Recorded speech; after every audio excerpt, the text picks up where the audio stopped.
began to see that, whoa, this guy is in bed with Billy. He handles Whitey. And so I'm wondering, well, you know, what the heck is going on here? Despite Connolly, the Massachusetts State Police still see Bulger as a key target. His criminal operations are wreaking havoc on local streets.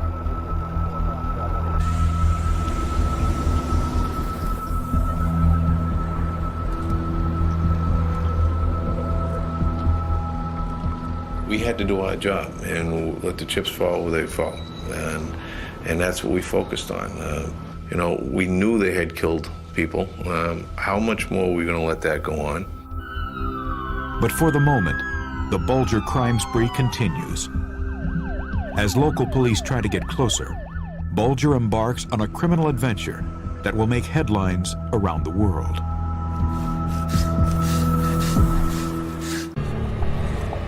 By the mid-1980s, James Whitey Bulger seems to be above the law. He and sidekick Steve Fleming are covert FBI informants. In turn, they receive protection from police investigators. But senior FBI agent Robert Fitzpatrick senses Bulger's FBI handlers are doing more than protecting him. They're tipping him off. Somehow the bad guys, the wise guys, are finding out what we're doing. And that information may in fact be coming from FBI agents. At the height of his power, Bulger embarks on a venture that will extend his influence far beyond the city of Boston, all the way to the land of his ancestors, Ireland.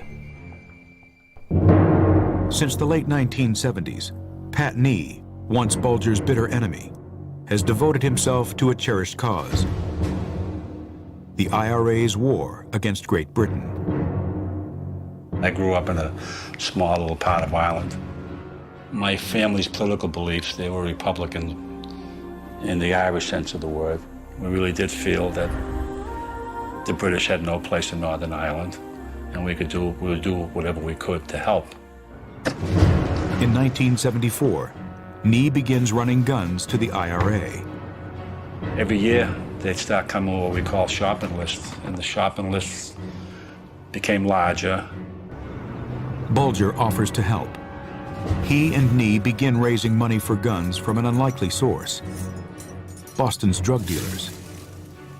We took money off drug dealers locally. We had very little respect for most of them. It's what we call a soft shake. You know, it's either help us or be our enemy. The choice is yours. But the IRA's demands keep growing. The shopping list grew, our commitment grew, and then they came with the big shopping list. In 1984, the IRA asks for one of the biggest shipments yet. We got 60,000 rounds of ammo, rifles, shotguns, pistols. Drug money buys the guns, and drug dealers supply a vessel, the Valhalla.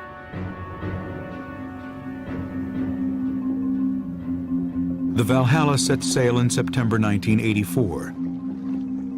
The plan is to unload its deadly cargo onto an Irish ship and then return to Boston. But things go wrong when Irish police bust the shipment. The operation to unload the massive arsenal started around dawn. Late this afternoon, the weapons and packing cases were loaded onto army lorries. The Valhalla makes it back to Boston and straight into the hands of U.S. Customs. In the United States, customs officers have seized an American trawler, the Valhalla, on suspicion of gun running for the IRA. Customs agents seize the boat and take the crew into custody, including John McIntyre, a marijuana smuggler. McIntyre is questioned, then released. Bulger suspects McIntyre is cooperating with the authorities. We heard that one of the two people that were on that boat were cooperating with law enforcement. Jim decided that it was possibly McIntyre. So we devised a plan to have him come in and find out exactly if it was him that was cooperating. Weeks lures McIntyre to this South Boston house, then owned by a Bulger associate, with a party invitation. It's a trap. Under Bulger's relentless interrogation, McIntyre reveals that he's told the cops about the Valhalla. As Bulger's partners, Steve Flemmi and Kevin Weeks, look on, Bulger discovers more. The terrified seaman reveals key details of Boston's drug trade.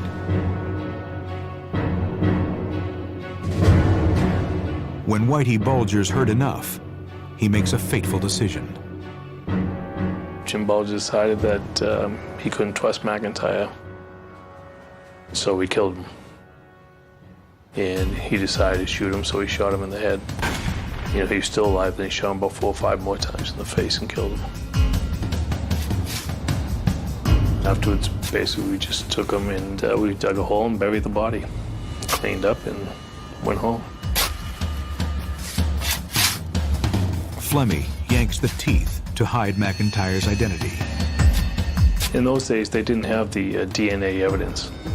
So one of the techniques for identifying bodies was dental records, and that's why the teeth were pulled.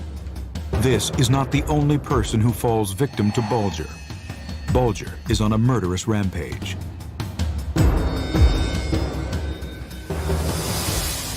By 1986, U.S. Customs ties some of the Valhalla's guns to the man who bought them, Pat Nee. Nee gets 4 years in jail. He says nothing about Whitey Bulger's involvement. But dramatic events in Boston's North End district signal a change in Bulger's fortunes. In 1986, the FBI finally busts the leadership of the Boston Mafia. Local chief Jerry Angiulo is jailed for a staggering 45 years on assorted charges of racketeering.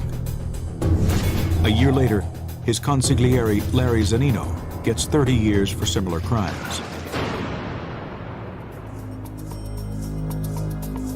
Bulger's informant status is suddenly under threat. John Connolly, his handler, tries everything he can to link Bulger's name to the bust. He poses with the handcuffed Angiulo. And one day, Boston FBI Deputy Chief Robert Fitzpatrick discovers something more. One agent came in and told me that John Connolly was stealing his information.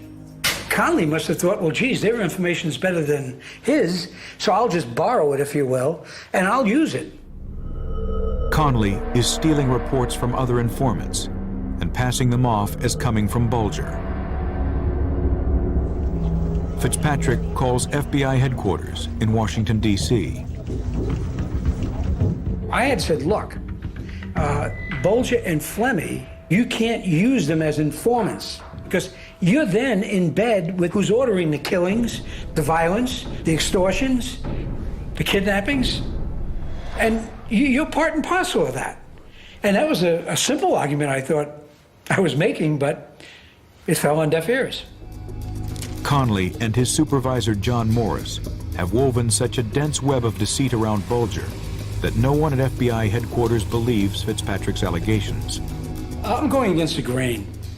I'm being told by people at headquarters that perhaps I'm pushing this thing a little too much, and maybe I should back off.